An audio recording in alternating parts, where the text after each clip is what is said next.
So a lot of people have been talking to me about how AI will impact their jobs. Will they even have a job 5, 6 years from now? Uh, Frankly, it's a tricky question because there are certain kinds of jobs which will become redundant with AI. Rather body shopping jobs or simple menial jobs. So it's only when it comes to intelligence that actually some of those jobs will still remain, which will require creativity from an individual.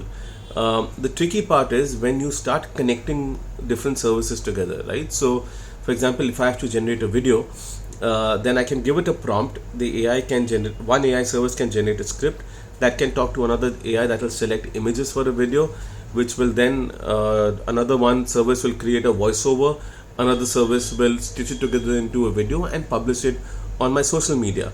So this is actually many people's job together. If you look at it, all of those, half of those things will become redundant. It is in the selection of what works and what doesn't where individual personalization will come in, which is perhaps where the future for AI basically is the future. There is AI in everything that we do right now. There are emails with writing prompts that come in. There is when you talk to a voice assistant, there is AI processing in the background. Let's say playing certain music. Let's say booking certain appointments.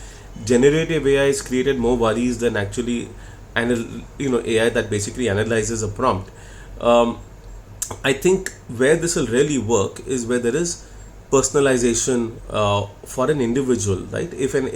If using my own preferences over a period of time, it learns what I would want, right?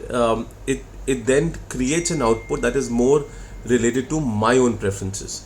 That personalized output is really where things will change, which is why industries need upskilling.